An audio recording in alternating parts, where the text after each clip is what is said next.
Allen Stiles, Sactown Sports, taking up to 2 p.m. 2 hours down, 2 to go. We are joined by Evan Sidery of Forbes Sports on this beautiful Friday. Evan, thank you so much for joining us. As always, man, how you doing? Oh, I'm doing great, Alan. How about yourself? I'm good. Look, Evan, I'm out here. I don't know how much you know about my background, but I came out here from the Bay Area. So I gotta tell you this much, Evan. I've been on the wrong side of Kings fans before, so I'm speaking to you from experience. I'm curious, from your perspective, I hopped on social media a couple days ago, and there's a bunch of back and forth with Kings fans about Evan Sidery. I'm thinking, Evan, he comes on my show. We have great conversation. What's going on with you and Kings fans? Yeah, I got no clue, man. I put out a report, and people were kind of getting aggressive towards me. It was a little odd, but I love the passion. I'll say that. I love the passion from Kings fans. They love their team. There you go. Well, look, I think what's happening here is we're starting to get a little bit burnt out, right? Me personally, I got a little bit of Cam Johnson fatigue. I want something to happen. I want to fast forward through the next couple weeks here, and it's really less than 2 weeks now, to just see what's going to happen. Well, what's the latest you're hearing about the Kings, and whether it's Cam Johnson or John Collins? What are you hearing about the Kings' plans and what the holdup is? I'm kind of worried, simply because a lot of times when these reports are so out there, something else comes out of left field. So that's worrying me. What is the biggest or the newest update with some of the Kings' plan A and plan B that you wrote about? Yeah, like you referenced there, Alan, I wrote a story on Forbes this past week about the Kings situation. I've heard in league circles that they've been aggressive in trade talks, and that's no surprise. They've been really aggressive since the summer. And like we mentioned last time, it's been the same trade package. It's been Kevin Huerter, it's been Trey Lyles, it's been draft picks. So far, like I mentioned in the story, they don't want to include Keegan Murray or Devin Carter in trade talks, which I get. They're on a great winning streak right now. They're hot. These are two great young pieces you should keep around, especially with the way they're doing under Doug Christie. I think that really changes their plans as far as the calculus looking ahead in the short and long term if they keep this thing up. But overall, I do think that Cam Johnson is still their plan A. I think the Nets at this point made it known. I know Mark Stein put out a story, I believe it was yesterday or the day before, that the Nets and the Kings haven't talked in a while. That's true. That is up because the Nets have really kind of stalled the market, so to say. They're waiting for the Jimmy Butler domino to drop. Then the Cam Johnson domino is going to be the top one to watch. But the Nets have the market that they want, Alan. They have about 10-plus teams that are interested in Cam Johnson. They want a high asking price because of that reason. They want 2 first-round picks or a first-round pick and a good young prospect. That's really the big buzz around the NBA is the Nets have their value. They have the market. They're just kind of waiting for the Jimmy Butler domino to drop as every other team is. Then we'll probably see movement on the Cam Johnson front, which will probably be closer to February 6th. Talking to Evan Sidery, who covers the NBA for Forbes. Evan, just as far as the Cam Johnson situation, maybe this is me wishful thinking, but I look at a situation like Kyle Kuzma. And last season, we spent a lot of time on Kyle Kuzma, and the Wizards didn't want to drop in their price. They end up not moving Kyle Kuzma. He had a pretty good season last season. This season, he's been injured, and nobody's going to touch him, and the value is kind of all messed up.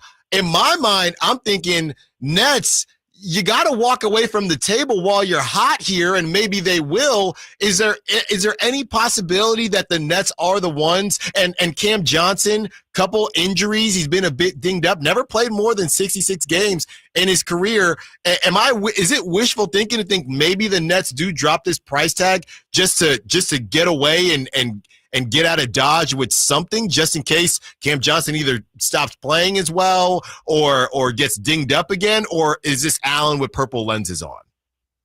So I think it's a little bit of both. I think, honestly, the Nets, like I mentioned, are slow playing the market because they have the value for Cam Johnson. But it's also where I think the other teams, like the Kings, they don't want to put Devin Carter in trade talks, which is who the Nets want. They want either Keegan Murray or Devin Carter, and the Kings are not going to do that. And that's what the whole market is for the Kings, for the Nets, is that they want a really good young prospect to go with a draft pick. And I think they're having a tougher time than they expected to find that. I think the teams are very interested as far as giving up draft capital or matching salaries with a draft pick or two. But I don't think a lot of teams want to give up a quality young prospect on top of that. So it's kind of a negotiating back and forth, so to say, Alan, where I think a lot of teams are saying, hey, we're bluffing against you guys. We're going to wait this thing out until February 6th. And now you're seeing the Nets playing Cam Johnson for a game or two at a time, and then he's sitting out a game or two for rest. I think that's kind of what you're seeing there to prevent that injury from happening the next couple of weeks. They're playing Cam Johnson a game or two, then he sits out for a couple of games. I think it's kind of going to be the theme here until a deal on that front happens. Talking to Evan Sidery of Forbes. Evan, what's the latest that you're hearing on the Jimmy Butler front? Last I saw, it's gone to a 5-team trade. This is absurd at this point. What's going on down there in Miami? Yeah, it sounds like it's going to be a huge 4 or 5 team deal. Jimmy Butler's made it well known behind the scenes that he does not really want to go to any other team except the Phoenix Suns. The Suns are the only team that I've heard at least one that give Jimmy Butler the contract he desires to, Allen, which is, I believe, a 2 or 3 year contract paying him over $50 million a year into his late 30s. The Suns are probably going to do the same thing to Kevin Durant, too. So that's a really big all-in bet from the Suns, but I think they have really no other choice at this point with the way their team is and how much assets they put into this core. I think we probably see Jimmy Butler eventually get traded to the Suns. It'll probably be a 4 or 5 team trade. And I won't be surprised if you see names like a Zach LaVine, for example. The Bulls become a facilitator in this, where I think the Bulls are probably going to finally get the asking price they desire on a Zach LaVine trade. So don't be surprised if the Bulls are maybe a facilitator there to help him out. Maybe LaVine goes to a contending team like the Bucks, for example, where you're hearing a lot about the Bucks right now as far as buzz go in the NBA. They're trying to dip the second apron, trade Pat Connaughton just for filler and expiring a minimum contract to get under the second apron so they can trade Chris Middleton, trade Bobby Portis to go get a legit scorer. That's the buzz right now. So I'd keep an eye on the Bulls, the Bucks, the Heat, the Suns, maybe another 5th team gets involved there. I think it's going to at least be a 4 or 5 team trade.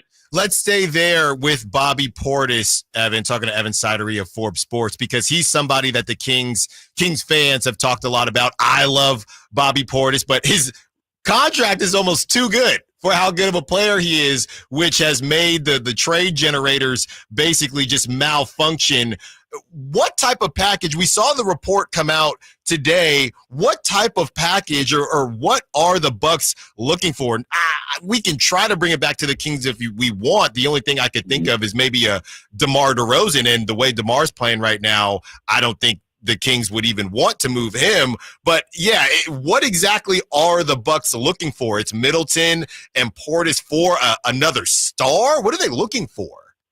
Yeah, it sounds like it's going to be an alpha scorer. And I saw the report from Chris Haynes last night, too. I haven't heard nothing different on the front, where I don't think the Bucks want Bradley Beal in that contract. I think they're going to have to really incentivize a team to take on that contract, which is why you saw the Suns trade 2 or 3 first-round picks there. But I think Zach LaVine and Bobby Portis, those are guys that are going to be probably throw-ins in this deal. Like, if you're talking about overall value, I think Zach LaVine probably gets dealt for a package in that deal of a Middleton, a Portis, a Connaughton, maybe a first-round picks included in there. But if you're a team like Sacramento, for example, Allen, if you want to help facilitate this trade, a guy like Bobby Portis, for example, he's probably going to cost you a couple second-round picks. And that's the same price for a guy like John Collins, who is probably going to cost a couple second-round picks, maybe a protected first-round pick or a first-round pick swap.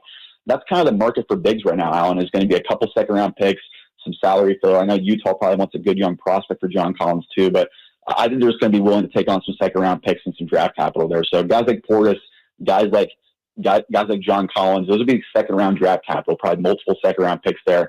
And especially as the Bucks go there, they're definitely targeting, I think, probably a scorer. And I would look out for Zach LaVine there.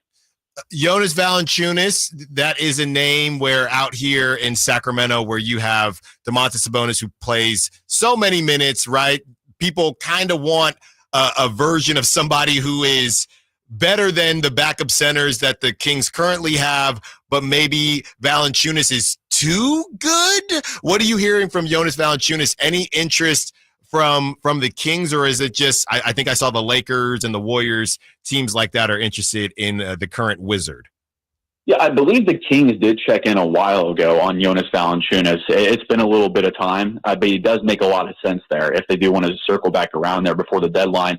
It only costs second-round picks. I know the Rockets are interested, the Lakers, a lot of teams in the Western Conference. The Suns also checked in before they made that Nick Richards trade. A lot of teams like that Valanciunas contract, especially because for 3 years he's making less than $10 million a year. And I actually really like his fit in Sacramento. Like you mentioned, I could see Sabonis, the way they've been able to stretch the floor this year. You can maybe play those guys together, and you won't be able to miss a single rebound if those guys are playing on the court together. So that would be cool to see, I think, for the Kings to get an upgraded backup center. And they have the matching salary there, too, and probably what they want Washington, which is an expiring contract. I'm curious, Alan, and Kings fans, would they be willing to trade a Trey Lyles and second-round picks for Jonas Valanciunas, 2 or 3 second-round picks? That's probably what it will be as far as a package.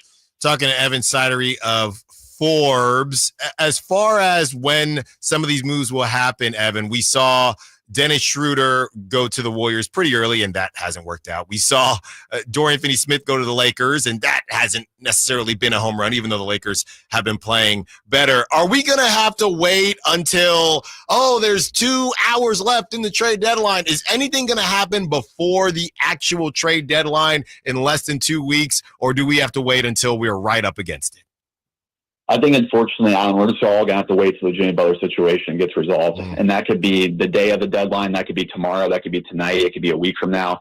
No one really knows if Miami's going to get that deal from the Suns that they like, but that's what's holding up the market right now is Jimmy Butler, when that domino falls, because there's probably 4, 5, 6, 7 teams that have been contacted by the Suns to be involved as facilitator, and some teams are interested, some teams could be. And that's what's going to be holding up this whole market is, if you want to make a different trade, hey, we're involved in this trade. It's still ongoing with talks between the Heat and the Suns, and that's going to hold up the market a little bit. So I think once Jimmy Butler's resolved, then you'll see the floodgates open here with a Cam Johnson trade, a John Collins trade, a couple other big names in the market too. Portland's another team to watch out for. Robert Williams could be a name to watch out for there. So once that Jimmy Butler domino happens, then you'll see movement, I think. Evan Sidery, thank you so much. Covers the NBA for Forbes. Also dipping your toe, more than your toe, into the NFL. So shout out to everything that you're doing, Evan, and thanks for being on the show. Don't worry, I'll talk to some of these Sacramentans out here. I'll tell them to stop giving you a hard time. Appreciate it, man. It's all good. Thanks so much, Alan. Anytime. That was Evan Sidery of Forbes. Great stuff there. And some notes on Mr. Bobby Portis, if you would like him. He does seem like a Sacramento King. Can I just say that? I mean, he really, to me, he embodies, especially the Doug Christie Sacramento Kings. So I would be very interested in that. I saw somebody mention something on Trey Lyles last night. I want to bring it up on the other side, who you'd be willing to and not willing to part with. Allen Stiles, Sactown Sports. The only place you'll find Keegan Murray is Sactown Sports. Out to Keegan Murray, straight away for 3, and Keegan knocks down the triple. Hey, Sacramento.